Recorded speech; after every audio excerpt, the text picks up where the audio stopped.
Hello, and welcome back to Technology Now, a weekly show from Hewlett Packard Enterprise where we take what's happening in the world and explore how it's changing the way organizations are using technology.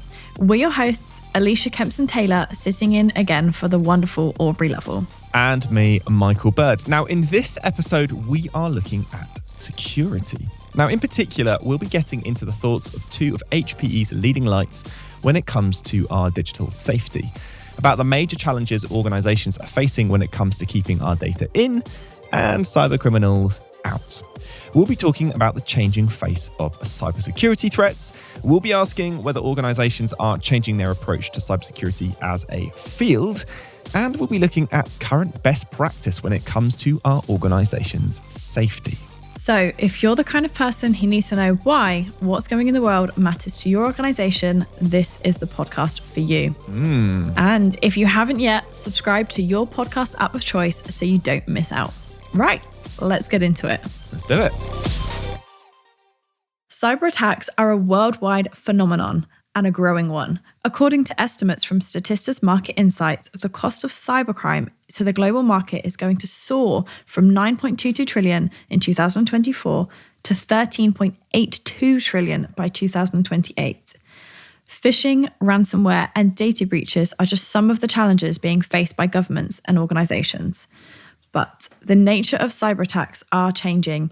According to research from the British government, opportunistic attacks are becoming more and more common, with attackers able to accurately and very quickly mimic legitimate sites to get people to leak personal information. They can then nearly instantly use data they've collected or even purchased online to generate an attack. Yeah, but on the other hand, technology, especially AI, is a huge tool to help protect our organizations, with more and more tools helping to spot unusual activity and filter out legitimate users from cyber criminals. So with the nature of the cyber threat and the responses changing, what's on the mind of cybersecurity leaders right now? Well, I've been chatting to Technology Now first-timer John Spiegel and returning friend of the podcast, Jaye Tilson. They are both field CTOs and distinguished technologists at HPE. John and Jaye, welcome to the show.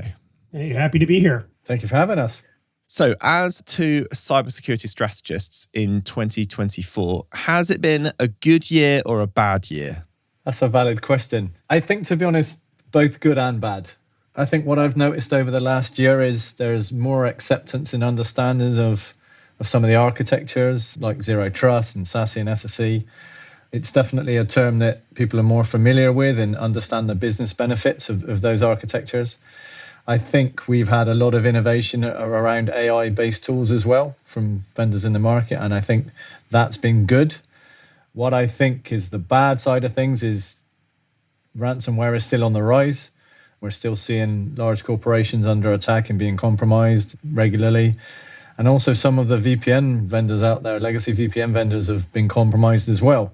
So it's a bit of a balancing act. I think we are being a bit more proactive against defense, but I think the attackers are also getting a bit more clever as well. Yeah, I would add in another aspect to that. I think the good side is that government and regulation are now getting involved in cybersecurity. I mean, you look at what CISA is doing in the United States. They've been very prominent.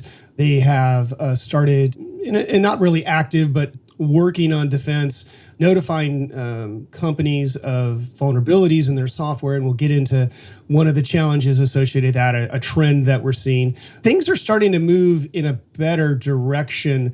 And I think that's going to have some momentum that's going to carry us forward into the second half of this decade and hopefully provide some positives. So what are the trends and headlines that you've seen in the last few months? Really what we're starting to see, and this gets into another topic, in terms of dwell time. Dwell time is declining. Dwell time is really how long is the attacker within your network? How long have they been doing the reconnaissance, looking around, lurking inside the network? Duration between when the attacker was detected and the earliest evidence of their presence. It was approximately weeks in 2022, days in 2023, and now we're getting down into hours. And there's a number of reasons why that is both positive and certainly negative. On the positive side, detection is happening a lot faster. We're seeing the rise of tools like AI in some respects, the ability to go through logs, start to detect that needle in the haystack. Some of the defenses are becoming more active. So in a sense, we're detecting more. The challenge, though, is that the attackers are moving onto, in a sense, a little more easier way of attacking. In the past, earlier in the decade, a lot of it was around identity. And if you look at kind of the attacks in 2021, 33% of those attacks were due to social engineering. This is according to Unit 42, which is a threat research organization. In 2022, that number dropped a little bit. But as we go into 2023, it dropped significantly, down to 17%. The reason for that was the vulnerabilities within software become much more pronounced. And that was certainly due to some of the releases of information or tools, particularly by the NSA. Their tools leaked out onto the dark web, and people started taking advantage of them. But also the rise of SaaS applications. Those solutions are out there. They're easier to recon. So vulnerabilities really kind of took off. And as a result, those attacks become more sophisticated. And the attackers also realized that detection time was declining. So what they've done is they've decided to go into those networks. And instead of sitting there and reconning and looking around and lurking and trying to find the high-end items within the store, they've just decided to grab some of the lower end of items in the store and take them out, leverage them, ransom them, or even expose some of this information directly out on the internet to embarrass them. So yeah, dwell times improved or declined, and that's a double-edged sword. I think one of the things I want to add on to that, I think social media and the press talk a lot about cyber, and it's been something that people, in my opinion, are becoming more aware of. And it's people across an organization are becoming more aware of. So hearing about the changes in governance and regulation, and then hearing that dwell times reducing and that ransomware is on the rise, definitely means that people within organizations are more familiar with the term cyber. They're starting to understand more about what they need to do, and they're being a bit more proactive. And I think that's something that I'm seeing is there's more budget for cyber. I think networking and security teams are tending to work a bit more together and arm in arm, and understanding that that's key to fighting off this continued threat.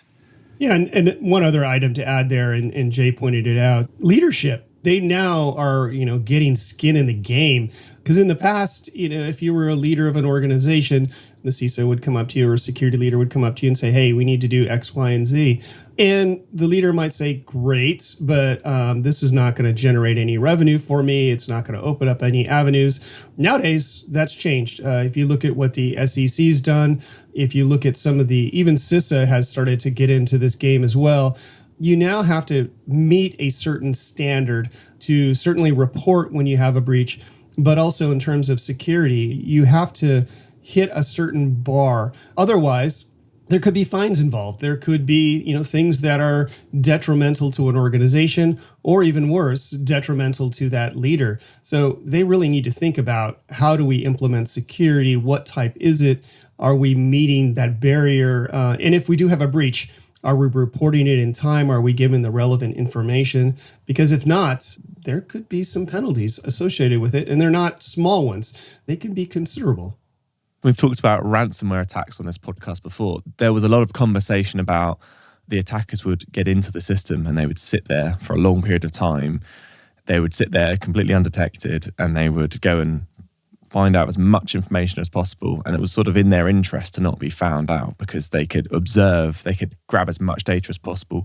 But are we saying that actually the trend now is that that's not happening because of the efforts of the cybersecurity industry figuring out ways to detect this faster? Absolutely.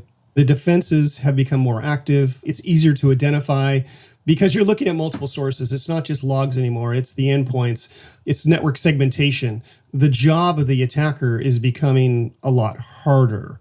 But on the other side, they're finding more vulnerabilities, and they're being able to exploit that. A lot of the identities that they would in the past fish for are now exposed out on the internet. I mean, all it takes is somebody, an administrator, an employee, to reuse a password once, twice, 3 times, And that information is certainly out there on the internet. So it's just a matter of leveraging what you have, what you can find, and then trying to find your way in. So on both sides, we're seeing an acceleration. Wow, that is fascinating. What a great chat. And we'll be back with John and Jaye in just a moment, so don't go anywhere.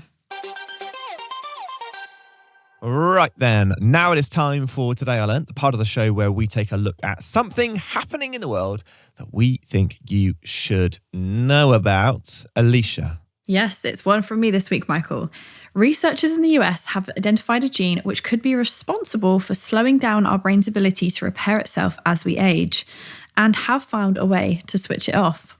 As we get older, our brains lose the ability to produce neurons. For the most part, that's fine, because our neurons last a very, very long time before they need replacing. However, whilst production may slow down, the stem cells responsible for generating them don't die, they just deactivate. Now, a team headed by Professor Anne Brunette have used gene editing tools to identify a glucose transporting protein responsible for slowing down that production. And in tests using mice, have managed to turn it off, therefore rapidly increasing the brain's natural production of new neurons. Ooh. It's a long way from human trials, but it is hoped that the discovery could lead to new gene therapies to help people suffering with degenerative brain conditions and stroke recovery. Awesome. Yeah. That is very, very cool. Thank you for that, Alicia. Right, well, it's now time to return to our conversation with John Spiegel and Jaye Tilson to talk about the cybersecurity landscape in 2024 and beyond. Now, Jaye, I think you mentioned in a recent blog post that international tensions have sparked new waves and varieties of ransomware and attacks. How do those differ from individual actors or, I guess, like organised crime groups? I think there are a number of key differences. I mean, it's like a larger organized crime group. They're like nation states. These are countries against countries or combinations of countries against countries. So they're treated like large businesses. They have large resource networks. They have large amounts of funding. So they are much more well organized than used to be back in the day when it was a hacker maybe up in your bedroom. But also that the way in which they compromise people and what they're doing is different as well. Obviously, John's just mentioned ransomware. These country-on-country cyber attacks aren't necessarily about ransomware and don't tend to be about ransomware. They tend to just be about shutting things down, whether that be critical infrastructure. There is an element of they want to do damage and distract versus gain money. So the attacks are sophisticated and there to do damage. And because, as John mentioned, it's relatively easy now to get in to a business if you look in the right places and people are reusing passwords and etc., then they can get in, do that damage and leave. They don't need to linger. They don't need to wait. They're not trying to take any specific data. I'm not saying that's always the case. There are situations where gaining intelligence, gaining the strategy of the people that you're looking at and seeing which direction they're going in and what they're going to do is important. But it's more a case of shutting things down and creating a distraction and creating damage. Is that a shift from, say, 3 or 4 years ago? Like, again, it felt when I've been interviewing people over the last few years, actually, the conversation has been around, it's not really nation state attacks anymore. It's mainly people chancing their arm, finding these tools on the dark web and using it to get money. The simple answer is yes. We have seen a shift because it's easier now to gain access. The rise in ransomware, the rise in cyber attacks has given people new ideas on how they can go to war. And it's a lot easier and less confrontational to do that from behind a computer than it is to send and do damage and send missiles, etc. That level of intelligence that you can gain through those kind of attacks is helping people both attack and defend. So it's not just a one-sided thing.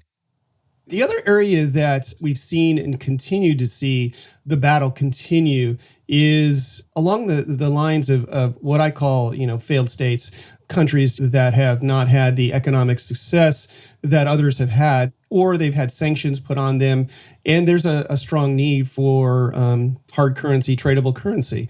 They're out there and they're targeting, banks, institutions where they can get in, grab some money. And a lot of these schemes are rather sophisticated. A lot of it comes down to, we've moved beyond the physical dollar and things are zeros and ones. And those zeros and ones are not behind large castle walls. They're out there exposed on the internet. You both touched on the vulnerability, particularly around reusing passwords. What is best practice these days? Because it feels like the advice changes all the time, and maybe sometimes that advice feels conflicting at various points. It's not one size fits all. I think it depends on the system that you are trying to protect. Multi-factor, I think, is seen today as the best option for the widest array of access for obvious reasons, whether that's authentication through a phone or similar or whatever it might be. Having several factors definitely makes it harder than a password. Obviously, a small length password, a very simple password is really a no-go. A more complicated password is still a password. It will take longer possibly to crack, but it's still a password. And if it gets leaked, that's the situation. These passwords, no matter how complex they may be, if they get leaked, it's irrelevant of whether they're 8 characters long or 1,000 characters long. They can still get leaked. Whereas when it comes to two-factor or indeed multi-factor, that cannot get leaked. Yeah, I think we're seeing a strong evolution in this area. If you start to look at some of the companies out there, especially in the mobile space, they're almost, in a sense, when you change a password, they're suggesting a password, and that's a rather long and complicated password. They're also starting to include Face ID. So I think we're heading in the right direction.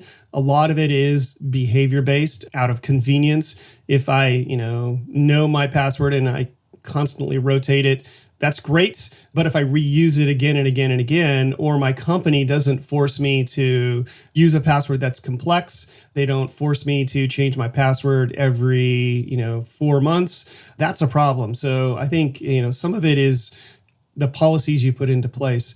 The other area that enterprises are starting to look at is this concept called risk-based authentication, where we start to go beyond just password and MFA. We start to look at the device. We start to look at the location, the time of day, start to include a multitude of factors into the calculus to decide whether or not to grant access or deny access.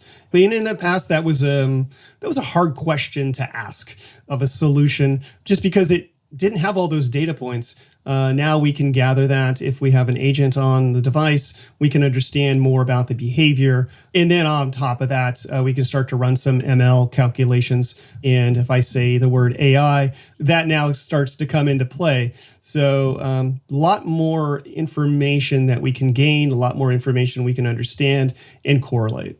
We've also got a lot more power. And what I mean by that is processing power to be able to do these things quickly.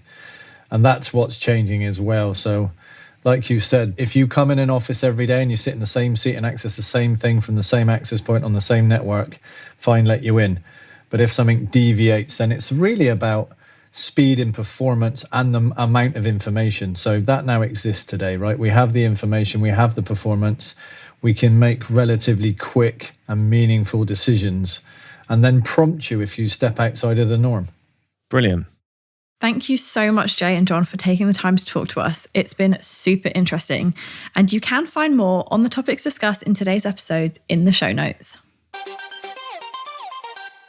Right, we are getting towards the end of the show, which means it is time for This Week in History, a look at monumental events in the world of business and technology, which has changed our lives. Now, Alicia, what was last week's clue? Yes, last week's clue was it's 1954 and we all tuned in for this product launch. Oh, yes. Yes. It was, of course, the launch of the first commercial transistor radio. Ah. Did you get it right? No, not even close. Modern transistors were invented in 1947, and it quickly became apparent that they would be a fantastic replacement for bulky, fragile, short-lived vacuum tubes used in computers and radios up until that point. A race was quickly on for the first mass market commercialization of the tech, and in 1954, the TR-1 hit the market. And it was rubbish. It used nearly $2.50 in batteries an hour to run, nearly $23 today. Nevertheless, it sold around 100,000 units until better products came along just a few months later. Still, it was the first and ushered in a radio revolution. Yeah, that was great. Well, the clue for next week is it's 1952 and this computer gets our vote. Ooh, I wonder if this is topical. Okay, that brings us to the end of Technology Now for this week.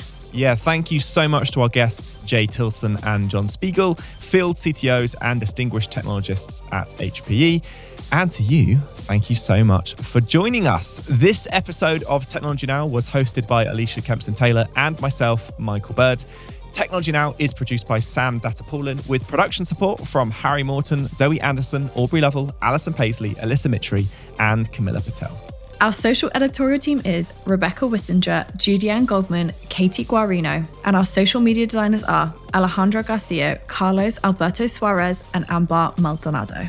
Technology Now is a Lower Street production for Hewlett Packard Enterprise. We'll see you at the same time, same place next week. Cheers.